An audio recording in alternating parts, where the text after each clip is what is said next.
How's it going?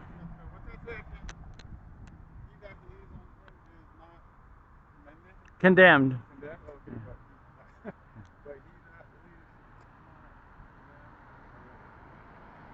Well, what do you think? What do you believe about Jesus?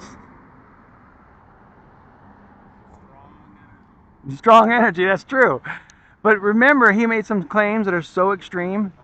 He either is crazy, insane, or telling the truth.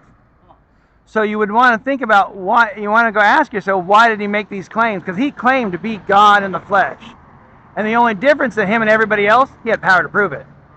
Remember, he could heal the sick, give sight to the blind, make the lame to walk. Remember, if you remember, were you raised at church at all, or any kind of church background?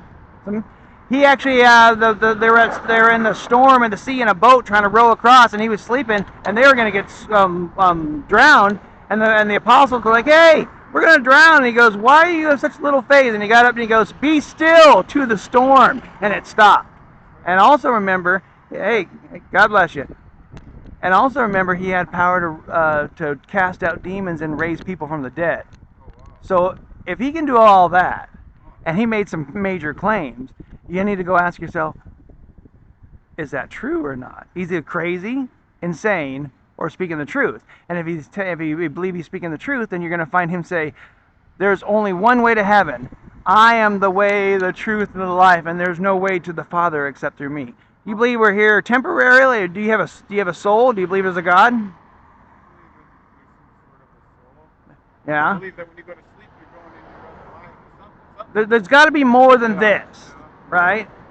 So if there is, here's a way of proving there's a God. Is there any good or evil in the world that you know of? There's a God. That proves there's a God. If there's no God and there's no good and evil, because that's a moral construct, then the lion eating the antelope is not wrong, and me slaughtering and killing my neighbor is not wrong. That's a little bit extreme, but we're take it to the extreme to paint a word picture. We're trying to paint an idea. Another way of looking at it is the universe can't exist on its own. Do you know what morality is? Good and bad, right and wrong. It's wrong to lie. That's morality. Now, do you think morality is made by man? Did he come up with it? Or is there a God who come up with it? Here's the two different differences. Subjective means you decide what's moral, and I decide what's moral. And we can have two competing versions of morality, but we're both right because we're the ones who decide what's moral. That subjective means it's according to my ideas. Objective means there's a morality out there that universally applies to everybody, and even if I don't like it, even if I don't agree. So if you can come up with one moral law that applies to everybody, whether I like it or not, that proves there's a God, because there has to be a moral lawgiver. If it's outside of man, it's universal to man, then there's a God who's speaking it. Here's an example. Is rape always wrong? It's definitely. It's a force, a hate act on somebody against their person, and it's evil, and doesn't matter if I don't agree with it or don't like it, or I justify it, it's still wrong. So since that universally applies to every man in the whole world, and there's lots of men who justify it and do those things, then that shows there's the hand of God who gives us a moral law that's universally applied. And there's a lot more than just that one. So, there's a God. And here's the thing. God once made the world, but if you go up to a girl and push a button on the back of her neck and she totally fell in love with you, it'd be great right away. This is awesome. And then all of a sudden, a little while later, you're like, no, this is fake. So, God created us for a relationship and gives all of us enough information, just enough, that we would seek Him out so that we could know Him. But the problem is, if He revealed Himself to everybody definitively, absolutely, then that wouldn't be faith and that wouldn't be love. It would be forced belief. So He says, I'm going to offer you enough truth There's enough in the world. I'm even going to bring conviction over your heart, or I'll bring a preacher to you, or I'll bring a friend who witnesses to you. I'm gonna reach out to you maybe in 1,000 different ways in your life. But it's your responsibility to seek after God.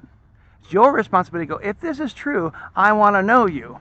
And if this is true, I want to make sure that I'm kind of right with you, because if there's an eternity and there's a heaven and a hell, I don't want to be on the hell side, so I might want to make sure that I'm right with you. So he even says, while we stumble around in the darkness because we don't know God, he says, I'm right there with you. I know every thought, word, and deed of every single person. So he's truly, he knows us all, but he's trying to get us to come to him and choose him, that love relationship, without forcing us.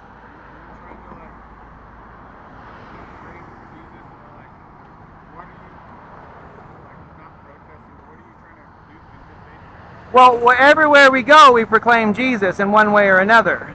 Then we also rebuke sin, because sin is a corruption to mankind. I mean, I knew it was wrong to lie, but I've lied. I knew it was wrong to steal, but I've stolen stuff. I knew it was wrong to blaspheme God, but I used his name as a curse word. You know, I knew it was wrong to commit adultery, but I've done that too. So there's a real sickness in man. God created the world wonderful, but then there's a spiritual side. There's a demonic side. There's a war to shake our fist at God, going, I can do whatever I want.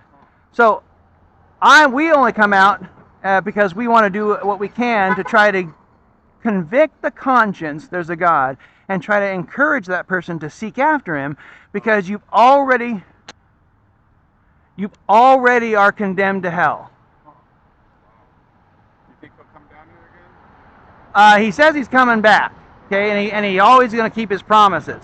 But if you've sinned against God like I have, then we're both already condemned.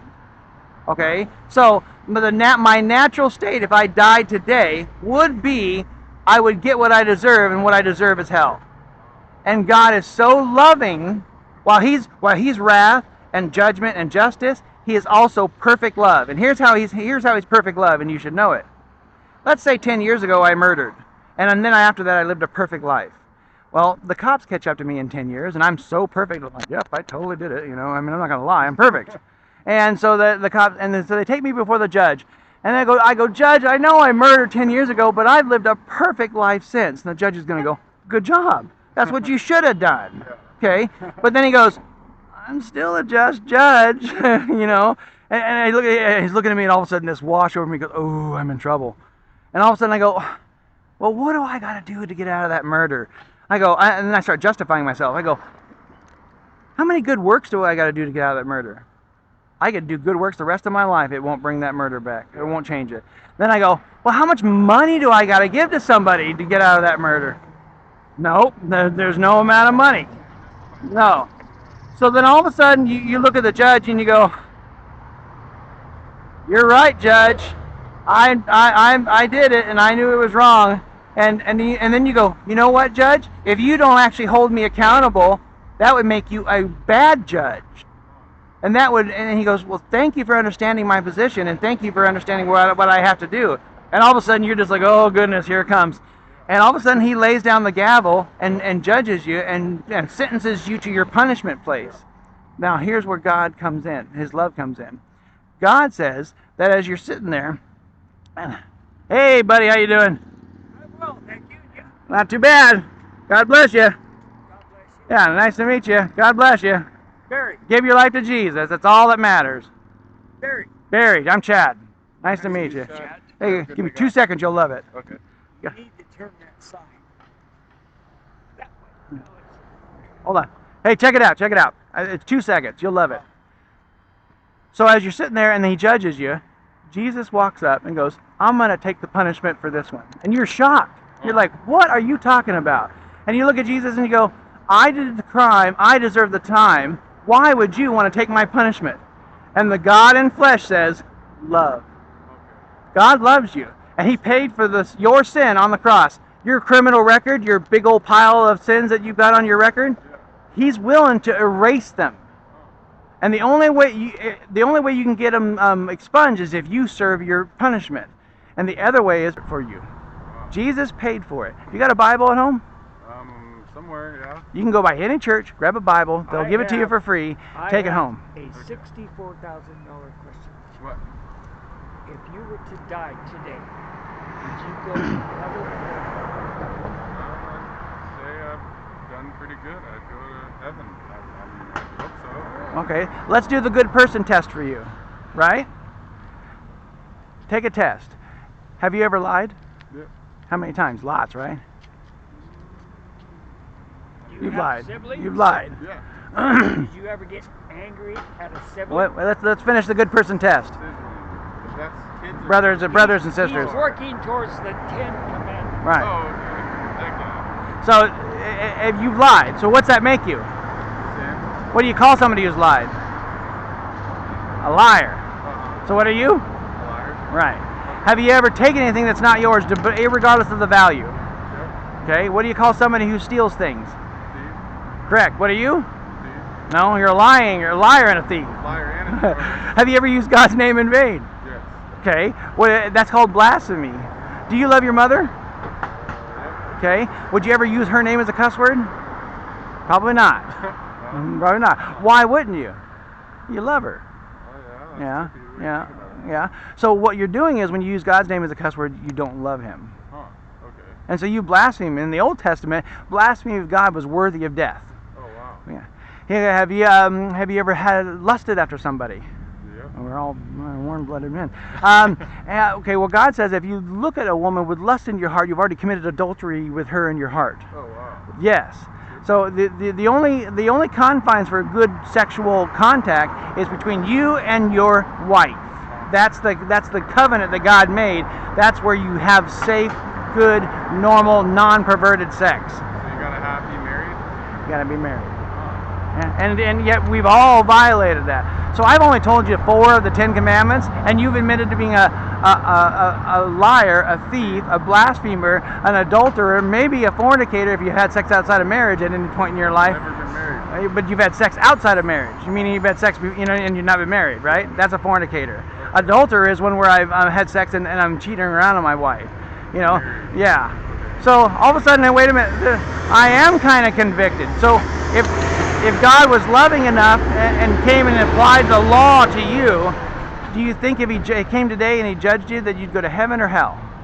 Heaven, I think he'd forgive.